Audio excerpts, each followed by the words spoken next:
सौरभ जोशी ने मेरे चैनल को पूरी तरह से खत्म करने की कोशिश करी, 3 स्ट्राइक दी, लीगल नोटिस दिया और जब इन सब चीजों से काम नहीं बना तो लॉयर से मेरे को कॉल कराई। डेट्रेक्स को कुछ बोल दिया था, आई नो थोड़ा वो ज्यादा हो गया, बट उसने बोला कि मैं आपकी वीडियो को इजीली टेक डाउन करा सकता हूँ और तुम मेरा कुछ बिगाड़ भी नहीं पाओगे। So guys, I need your help, watch this video till and.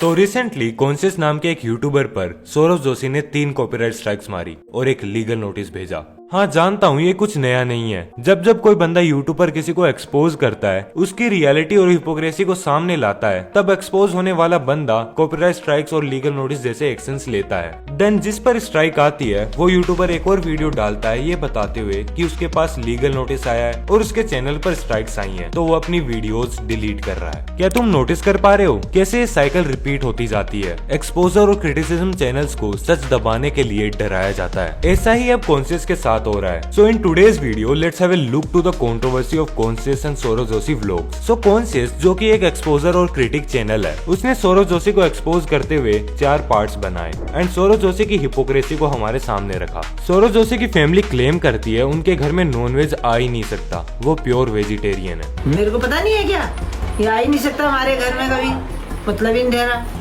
ये आएगा एक तुम खाओगे, कभी घर में आए नहीं भाई। इसी चीज को एक्सपोज करते हुए कॉन्शियस ने अपने लास्ट पार्ट में प्रूफ्स दिखाए, जहां पर सौरभ जोशी नॉनवेज प्रोडक्ट्स खरीदते हुए देखे गए और उनके व्लॉग्स में भी नॉनवेज प्रोडक्ट्स पकड़े गए हैं। देखोगे तो आपको देखने के लिए मिलेगा क्या? जी हाँ, ये और कुछ नहीं बल्कि अंडा है और ये बात आपको इनके कमेंट सेक्शन में देखने के लिए मिलेगी। पुराने पार्ट में आपको दिखाया था हाईलाइट करके, उसमें लिखा हुआ था इंग्रेडिएंट में कि इसके अंदर पीसेस होते हैं चिकन के। जब ये वीडियोस बाहर आई तो सौरभ जोशी कॉन्शियस से कांटेक्ट करते हैं और कॉन्शियस को लीगल नोटिस और 3 कॉपीराइट स्ट्राइक दी जाती हैं। थैंकफुली वो वीडियोस फेयर यूज के अंडर आती हैं, तो यूट्यूब ने उन्हें टेक डाउन नहीं किया, बट कंटिन्यूअसली कॉन्शियस को थ्रेटन किया जा रहा है, कॉल पर कॉल किए जा रहे हैं, उसे डराया जा रहा है 3 copyright strikes, you know that, कि उसे पूरा खत्म करने की कोशिश की जा रही है, उसके चैनल्स को डिलीट करवाने की कोशिश, लीगल धमकी देना। मेंटली कितना डिस्टर्ब होगा वो इंसान। तुम इमेजिन करो तुम्हारे ऊपर जब इतनी सारी चीजें एक साथ होने लगे, तुम्हारी फैमिली, तुम्हारी मेंटल हेल्थ पर क्या बीतेगी। और ये सब क्यों हो रहा होगा? क्योंकि तुमने सच बोला है। देयर आर अदर प्रूफ्स जहां पर सौरभ जोशी नॉनवेज खरीदते हुए देखे गए हैं।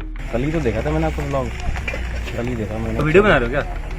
नहीं, हाँ फोटो भी। वीडियो मत बनाना प्लीज, यहाँ पे सर्च चीज का वीडियो।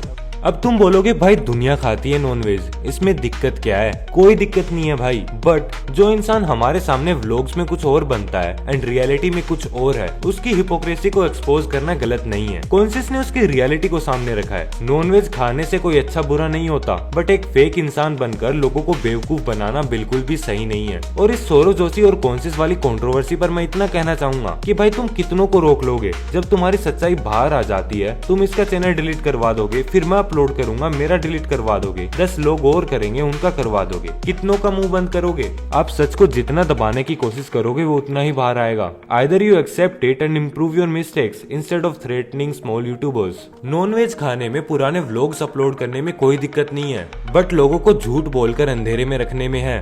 हजारों लोग नॉनवेज खाते हैं, पर वो इंटरनेट पर आकर करोड़ों लोगों के सामने हिपोक्रेट नहीं बनते कि हम बड़े ही अच्छे और महान इंसान हैं, हम ऐसा पाप नहीं करते। And when I talk to Conscious, he said Saurabh Joshi कह रहा है कि कॉन्शियस उसके नाम पर ग्रो कर रहा है, उसका खुद का कोई कंटेंट है ही नहीं। अब सौरभ जोशी का तो ये कहना होगा ही, क्योंकि भाई की पोल जो खुल रही है। तो इस बात पे मैं यही कहना चाहूंगा कि सौरभ भाई 1 महीने तक बिना कुणाली और पीयूष के व्लॉग डालकर देखो, पता चल जाएगा किसके नाम पर कौन कंटेंट चला रहा है। और तुम्हारे अंदर समझने का दिमाग तो है नहीं। So let me tell you, exposure content किस कैटेगरी में आता है? एक एक्सपोजर या क्रिटिक चैनल का काम है इंटरनेट पर होने वाले स्कैम्स, हिपोक्रेसी, लोगों की डार्क साइड को सामने लाना और कुछ गलत होने पर चीजों को क्रिटिसाइज करना। यूट्यूब पर क्लिप्स यूज करके जब कोई क्रिटिसाइज कर रहा है, तुम्हारी रियलिटी दिखा रहा है, वो चीज फेयर यूज के अंडर आती है, तो उस वीडियो पर कॉपीराइट स्ट्राइक मारना दिखाता है कि तुम्हारी सच्चाई सामने आने पर तुम कितना डर गए हो, कि तुम उस इंसान को दबाने में लग जाते हो, उसका करियर खत्म कर देना चाहते हो। And it's just not about conscious. Dope motion के साथ में भी रिसेंट में यही हुआ। जब उन्होंने एक स्कैम को एक्सपोज किया तो उनकी वीडियो पर कॉपीराइट स्ट्राइक मार दी गई।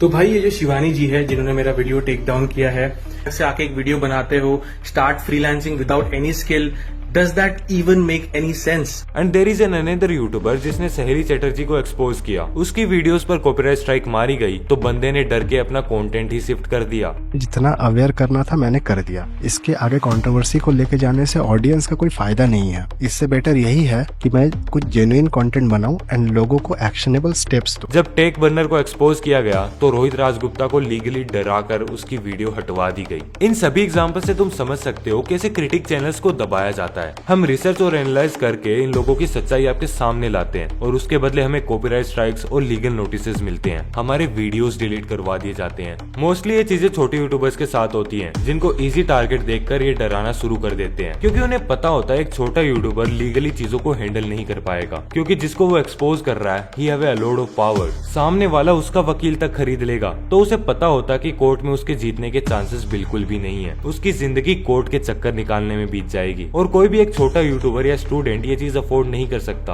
और ना ही लीगली लड़ने के लिए उसके पास पैसे होते हैं। So here I totally support Conscious and we have to protect the truth. उसने सौरव जोशी की रियलिटी सामने रखी है और इसमें कुछ गलत नहीं है। अगर क्रिटिक और एक्सपोजर चैनल एग्जिस्ट ही नहीं करेंगे तो लोगों की रियलिटी कैसे सामने आएगी? फिर एक पॉपुलर यूट्यूबर या फिर कोई भी पावरफुल पर्सन मन मर्जी की चीजें करेगा और लोगों को गुमराह करता रहेगा। तो अगर तुम इन लोगों का सच देखते रहना चाहते हो, you have to support the critic channels, नहीं तो ये लोग तुम्हें ऐसे ही बेवकूफ बनाते रहेंगे। अगर यूट्यूब पर सच बोलने के लिए ये सब झेलना पड़ रहा है तो कहाँ जाकर सच बोलोगे? अपनी पॉपुलैरिटी और पावर का मिसयूज करने वाले इन लोगों को हमें रोकना होगा। यूट्यूब इंडिया एक ऐसा प्लेटफॉर्म बन चुका है जहाँ पर तुम अगर सच बोलोगे तो तुम्हें लीगल नोटिस और कॉपीराइट स्ट्राइक मिलना पक्का है। So you have to support us, #support okay bye, मैं चलता हूँ, मेरे घर पे लीगल नोटिस आता ही होगा। और अगर तुम्हारा एक्सपोजर या क्रिटिक चैनल है, प्लीज डीएम मी। तुम चाहे एक छोटे यूट्यूबर हो या बड़े यूट्यूबर हो, we can build a community to deal with situations like this. क्योंकि तुम भी इसी कैटेगरी में आते हो तो जाहिर सी बात है तुम्हें भी लीगल नोटिस और कॉपीराइट स्ट्राइक आने के चांसेस हैं। तो let's build a community so we can help each other in situations like this. Thank you, peace out.